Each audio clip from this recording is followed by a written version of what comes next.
Yo, what up, fam?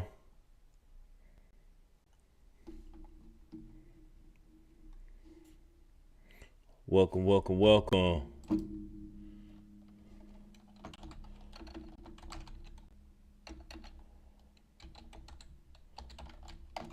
Y'all know I'm gonna be in and out tonight. Brief kid week for me, so gotta get the sport in bed. Marty, appreciate you. Mr. Tony, good to see you. Might have some new folks in here tonight. I see that Stephen A. clip still going.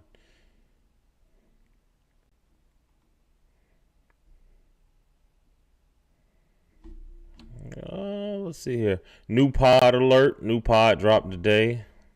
Let me go look through the hour 40 minutes. Taste of equality is unfair. We open this up with NBA Herm speaking on how he understands the brand, which is NBA YoungBoy. We do talk about the Charlamagne clip of Melissa Ford is going viral as she talk about the red pill community and misogyny.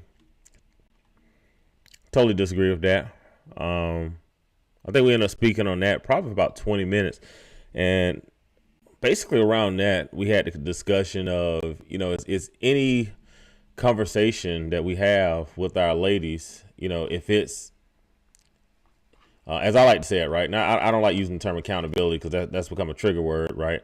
But it's the ideal, can we have a conversation and disagree without being labeled misogynist? We didn't discuss on whether or not we feel bad for Kamala Harris losing the election. Then we had a moment of self-reflection. Of course, we did not spend a lot of time there because one, we don't want to hold ourselves too accountable, right? But no, seriously, it was the Ask the Black Dad segment of how much effort do you put in, right? Like we had the question of how much effort do you put in on a scale 1 to 10, which it was actually a really good question, right? When you look at your life, right? So your family, that could be dad, husband, kids. I mean, you being a kid, right? To your parents, right? Like how much effort, scale 1 to 10, how much effort are you putting in there? How much effort are you putting in at work, right? And then like how much effort are you putting in and whatever else hobby that you do. So we had that conversation, and even me, Gab and I both said that when it came to the pod, we was putting in out of the scale 1 to 10, we was putting in, maybe a 5 on the scale 1 to 10. And we both was like, yo, the effort needs to be at least a 7 or higher. When it came to work, I think we both admitted that, yo, we're putting in 5, 6, at work, right? Still producing good work, right? But, perhaps that effort should be higher. But when it came to family, I think we were saying that, if we put in an 8, we actually feel bad about it, right? Like you really try to give your all, but you know that sometimes you still come up short, right? Like you can look and be like, man, I did the best I could, right? And I gave an 8, right? But I have to find a way to make sure that I'm dadding at a 10. I got to make sure that I'm being a husband at a 10.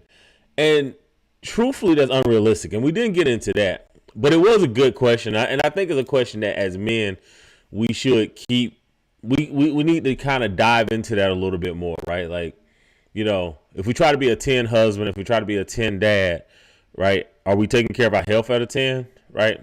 Are we putting in the effort in being self-employed or being upwardly mobile at our jobs at a 10, right? Where does that balance come in at?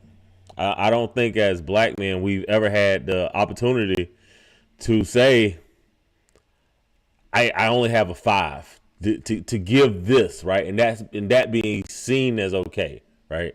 Like name of the pod is Black Dads Club, right? Like if we said, hey, I'm crushing it in the corporate world, right? Or I'm crushing it in the self-employment world, right? I'm crushing it in the dad world, but as a husband, I can only give a 5, right? I think we'd have a hard time admitting that as men. I think we'd have a hard time. And perhaps we need to have the space to say, I don't know if I can give 3 10s across the board, right? What's the rule of 3? Cheap, fast, quality, right? If you want it fast and quality, it's not going to be cheap. If you want it cheap and fast, it's not going to be quality. We didn't dive into it too deep because we were reflecting on ourselves. But that is at the hour mark in the pod. Then we discuss politics. The rest of the pod is probably politics. We dived into a little bit of the pod wars that's occurring between Black Effect and the Joe Budden Podcast Network. And then we wrapped it up. So that was pretty much all of today's pod. So check that out. That just dropped today. We do have a unisex hoodie that also just dropped. Please check that out. Go purchase that. That's what I'm working on this weekend. I will be working on merch. Let's see here. All right, what are we going to dive into? What's tonight's topic?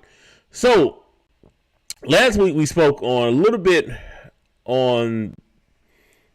Who did we speak on last week? Last week we spoke on like the politics in the black community and, how do we have... What should we think as blacks?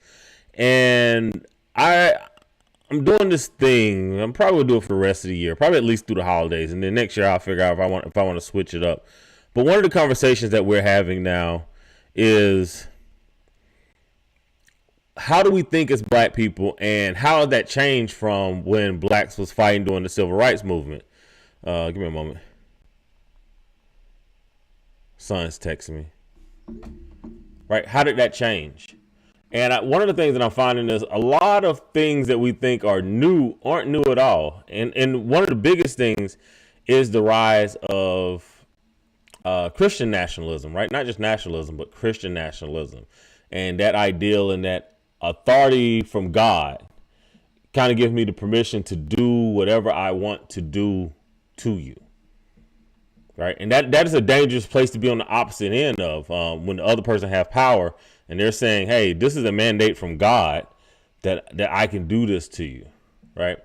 And what I found was I found a clip of James Baldwin and Renho. They're debating Christian ethics and civil rights. And I don't think they're debating. I actually think they're just having a discussion. I think they labeled it as a debate. But this debate is actually after the bombing of a black church. And I've said many times that we're on the front end of the Troubles, right? We're on the front end of it.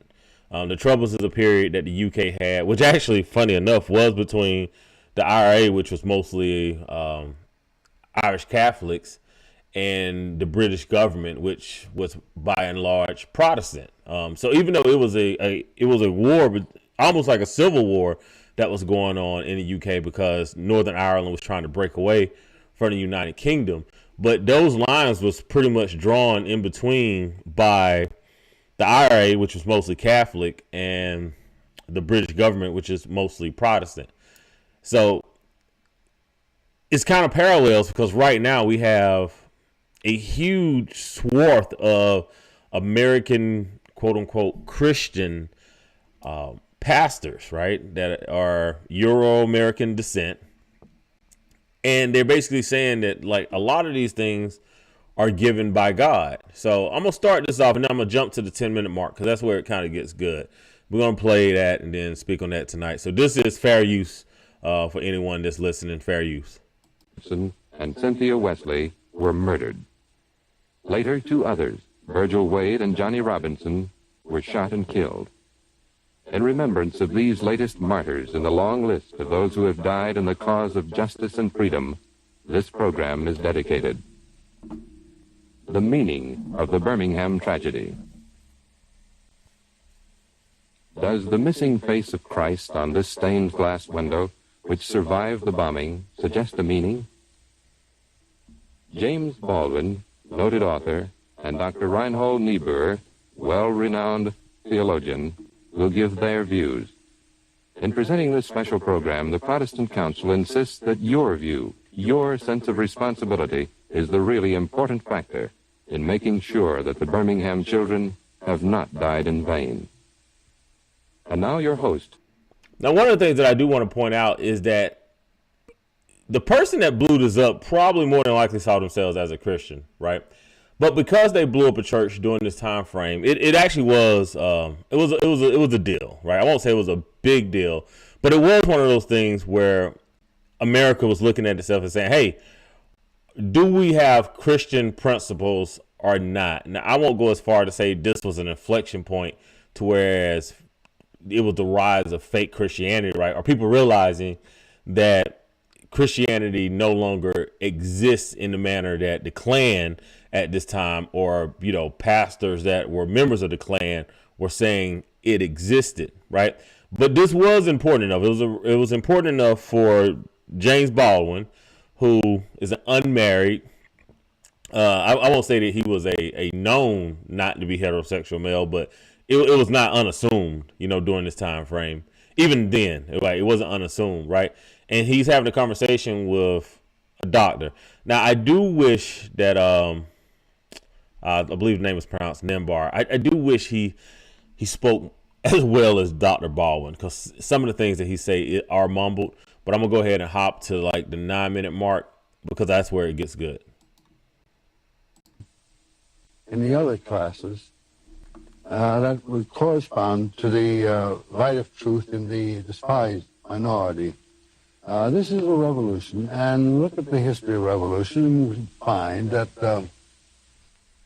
in every revolution, the middle class against the, for the sake of justice, the middle class against the aristocracy of the industrial workers against the middle class, there were always some heroic spirits, or let us say honest spirits, who cooperated with the revolutionists. The revolutionists challenged the whole, what they call in English, the establishment. In England, the establishment. The revolutionists challenged them. But some of the members of the other classes also cooperated with the revolutionists. Now, I think that's the significant thing in our present revolutionary situation.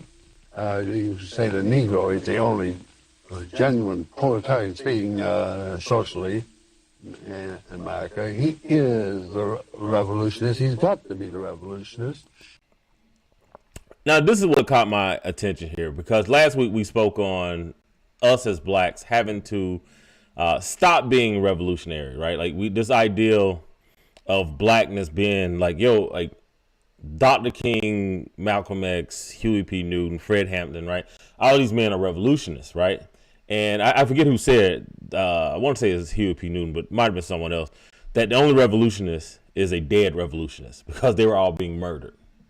Even though, some of these guys was murdered by black men, Malcolm X, I believe Dr. Newton. But there is a mistake that occurred during the civil rights era, whereas we put our intellectuals on the front line, right? We made them revolutionists. I do think that's a mistake, but I do think that was the ideal during this time frame, because this is Reinhold that's saying that, hey, blacks are the revolutionists, and it's sort of their job, my understanding of this, to work with the blacks as revolutionists. I don't think they mentioned John Brown during this time frame, but there was another video that I watched that did discuss. So John Brown, for anybody that don't know, was the guy that during the abolition of slavery, he had actually more influence than Frederick Douglass, because John Brown was a white male that was highly religious and said it was his God-given mandate to make sure that blacks was free. And John Brown went ham, even more ham than Nat Turner. He went Stono Rebellion ham, and he's not really discussed. A lot of people don't know about him. I didn't know about him for the longest. I fell across him. I never learned about him in high school. Never learned about him in college. I learned about him through reading. Right, this is like pre-YouTube at the era. Y'all might not know this, but I'm almost 50. But it's just the language here that caught my attention. But I'll finish, let it play. He's got to recapture many of our revolutionary traditions and Christian traditions and moral traditions. But nevertheless, we can't be quite, and I think you're not, if I read you correctly, and I've read almost everything you've written, you're not throwing out the white man as white man. No. I don't mean to say that. But I do mean to say this, that the bulk of the white Protestant majority in this country, the white Christian majority in this country, has exhibited a really staggering level of irresponsibility and immoral washing of the hands, and really because segregation means, among other things, that they do not know what goes on in my kitchen, I don't mean to say that white people are villains or devils or anything like that. But they're irresponsible. What? They're irresponsible. They're irresponsible, morally irresponsible, criminally irresponsible. But this is their country too. There was no one. All I'm going to say is that, for example, I don't suppose that everyone in Birmingham, all the white people in Birmingham, are monstrous people. But they're mainly silent people, and that is a crime in itself. And that's what I mean. Mr. Baldwin, this leads me to another question. Eugene Patterson, the editor of the Atlanta Constitution, writing last Monday, mentioned the fact that there was a collective guilt in connection with the bombing of this church and the killing of these girls, and also said that in some way we've got to appeal to the good South, meaning that there are these people who are willing, if appealed to. Now, how are we going to do that? Well, I think it's a little misstated. It's not the good South we've got to appeal to. In fact, there's no one to appeal to. What one's got to do is something much harder than that. One's got to undo the work which was begun during the time of the Reconstruction. The good South, like the good nation, is trapped by the nature of the political representatives it throws up. The South is still ruled, essentially ruled, which means that Washington is controlled by the rural interests. And it is a Southern oligarchy. Under no other circumstances in which you have the Son of the Eastern holding such terrifying power. And this is something, it's not something the South did. It is something the country did. There is no single acre of American soil where a Negro can be considered or is a free man.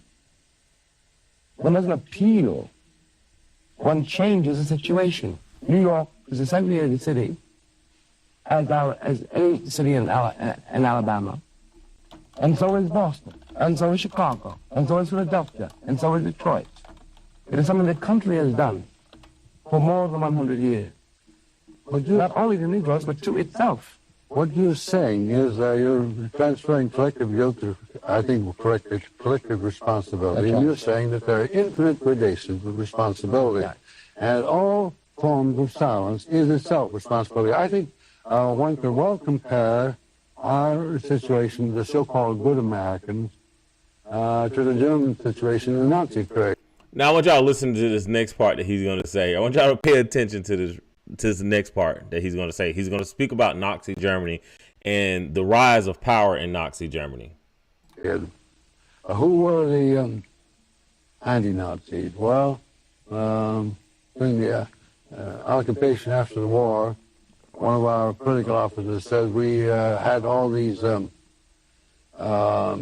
questionnaires, and they told us what we should have known in first place, and that there were only 5% clear Nazis, only 2% clear anti-Nazis, and the other ones were uncommitted in various. So the rise of Nazi Germany. Now this is post Nazi Germany, right? So this is losing the war. So a lot of those uncommitted people probably were Nazis, right? But because the Nazis were only 5% of the population, right? And the anti-Nazis was only 2% of the population. Now everybody else don't know what side they stood on, right? But the problem is when no one speaks up, right? Especially when you're using religion, right? You're using the basis of God, right? Using the basis of the premise of, God loves everybody, right? Love thy neighbor as you love thyself, right? The golden rule. When you're using this as something to bring everybody together, but you're only bringing together people that look like you, right? it's easy to lose power, right? Like, so in Nazi Germany, right? Most Germans were not Nazis. But because Nazis were allowed to take control, even though they was the minority party, Germany as a whole had to suffer from Nazism, right? But one of the things that's missed here, if you look at Germany today, Germany is one of the most powerful countries in the world, right? One of the most industrious countries, in the world, right? But it was because they had to start completely over, right? And because they had to start completely over, they actually did what James Baldwin said at the beginning, right? He's like, how do you free yourselves, right? Like, what do you have to do to move forward, right? James Baldwin say, hey, you can't move forward.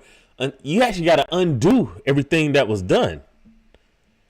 And I think that's the scariest part is he gave the solution, right?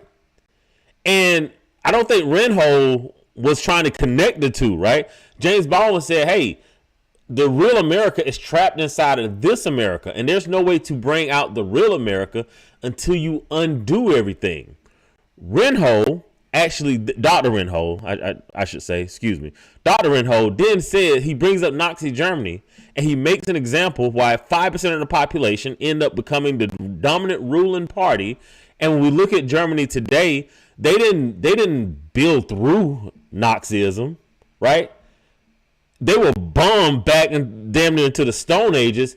So everything that Nazism had built was undone. And then the country that they have today was able to thrive. And I think that's very foreboding. I don't think that's something to celebrate, right? Right? Because most of the times in America, nothing has changed prior to a violent act, right? Whether it's complete physical violence, whether it's rioting violence, whether it's the violence against a person, right? But typically it has been violence that has moved America. I hate using the term forward now, right? After listening to James Baldwin. So I found that to be very, very interesting that these two men connected. And I don't even know if they realized that they said the same thing in two different ways. Stages of lack of commitment. Mr. Baldwin, you said we've got to undo what's been done over a period of 100 or more years. This means assigning responsibility then. Whose responsibility is it? Is it the Negro's responsibility? Is it the federal government's responsibility? Who starts this undoing? We, the people, do. We, whoever cares about this country, begin it. And what we have to do, it seems to me, really, is let the government know that it is responsible to us. And what we have to know is that we are responsible for it. We have no right. We have no right to allow ourselves to be represented by, let us say, Barry Goldwater or by Senator Eastland. We have no right to fantastic abdication of political responsibility, which is the hallmark of all Americans today. This is where we begin. We put pressure on Washington to change our situation. We put pressure on Washington to do something about the phenomenon called urban renewal, which means moving Negroes out. That's all that means. For example, this is done with federal money. That, for example, you make school boards understand that you do not integrate a school by putting kids in buses and driving them to Queens. You integrate a school by integrating a neighborhood. In order to integrate a neighborhood, you attack the real estate interests and the banks. For example, it is a crime in this country now, a kind of moral crime, to suggest that there's something wrong with the economic structure. And when he said this, one of the things, because again, I grew up in the era where busing had already been completed, but the first school that I went to as an elementary school was an integrated school that every white person had already fled from. So, but it was still busing, right? And busing was something that my parents didn't have that I did have. So I had never considered what he said here, which was we don't need busing, right? What we need is communities around the schools. Never occurred to me. I am so embarrassed that our black leadership has completely rejected the words of our ancestors. Because guess what we all think, right? Well, let me move to this neighborhood so I can get my child into this school. Guess who's guilty of that, by the way? Guess who did that? Right? But also this ideal of busing our children to different communities, right? Versus demanding that the government builds us the schools that we need and gives us the neighborhoods that we need and allow us to protect the neighborhoods that we need. When he said that, I thought back to the period of Reconstruction that was probably the most prosperous period in the United States for blacks, right? But the only reason why it worked is because federal troops was in the South to protect blacks, right? And one of the things that we hate to say is like, well, who are we protecting blacks from? They had just left slavery. They didn't have armies and organizations and militias, right? But we have a hard problem in America admitting to what this country is, right? Which is why busing was a way better idea for them than for banks to give out loans to build black schools and black colleges and black universities and build communities that black people would have that honestly would be so nice. It's going to sound crazy, but Euro-Americans will move to it. But instead, they bust so the reverse would happen. And that is by design, and that is intentional, and it is nefarious. And I just, listening to this, it was a thought that had never even occurred in my mind. Never, not once did that thought ever drop into my mind. That because it was always presented that, you know, well, busing is wrong because you shouldn't be busing kids to someone else's school. When what was wanted back then was the exact opposite. We don't want to bus. We want you to build a new school here. And we want to build a neighborhood around that school. We like our own grocery stores. We like our own banks. And when you think about it, it makes perfect sense to say, you know what? I'd rather just bus your kids over to our school, right? I don't want you to have banks. I don't want you to have your own grocery stores. I don't want you to have your own neighborhoods. I'd rather just bus you over here. Yeah, Euro-Americans over here are going to be pissed off. They're going to be upset. But everybody who can would just put their kids in a private school, right? And then what do, right? They then create voucher programs so they could take money out of the federal government to put it into those private schools, right? I had no clue that busing was I knew busing was a big deal, right? But it's always been taught from the Euro-American side, right? You're taking these bad kids from inner cities and you busing them to the suburbs and they're destroying the classroom. When actually what was wanted was the exact opposite. It was like, no, we just want brand new schools in our neighborhoods. Had never considered that, right? And if you guys want to watch this clip right here, I actually probably should just start dropping these clips in the stories so you guys can go and listen and finish them up. I'll do that. Matter of fact, let me make a note of that right now. Because to listen and talk about these all night, I mean, you'd be here for hours, and we don't have that kind of audience yet. But let's see here.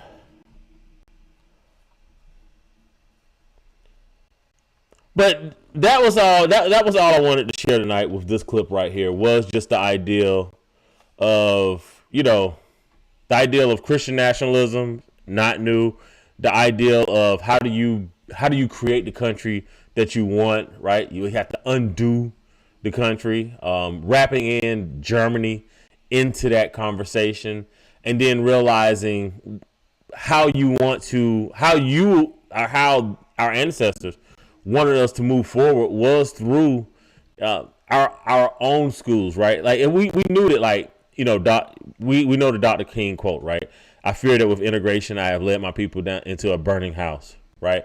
But we don't really hear these conversations of what they wanted on the back end, right? Like, if it wasn't integration, like, what would have been the other solution, right?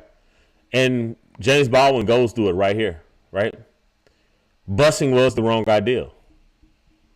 building your own schools and building neighborhoods around those institutions and schools would have been a much better idea.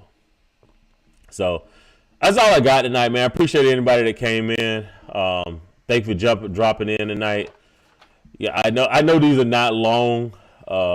They will get longer as more participation comes into the chat, and as we figure out where to run this from. So the people that's on Facebook, I do appreciate it. Y'all have been watching and listening, and I can't see it. Lost my phone when I traveled about 2 months ago, and I have no idea what that password is, and they will not send me the password to the email, so I don't know what email I use. So still trying to figure that out. I think it was from a Yahoo email that I'm pretty sure that account auto closed. So still trying to get that back from Facebook. Might end up having to create a new Facebook account, but I do see when y'all do add yourselves, in Streamlabs. And like I said, I know you're watching because Facebook is telling me that I'm monetized now, and I actually need to do something with that. So appreciate everybody that's watching it on Facebook right now. Appreciate the guys that come in on YouTube. This eventually will probably move to Patreon, probably like on a free Patreon. I don't think these lives are worth a subscription. But, anybody that loves history, anybody that loves civil rights, anybody that loves, black thought and like where we should be in the future, I'll be here on Wednesday nights for these, man. I enjoy these old videos, and I appreciate you guys tuning in, man. That's all I got, man. Holla at your boy.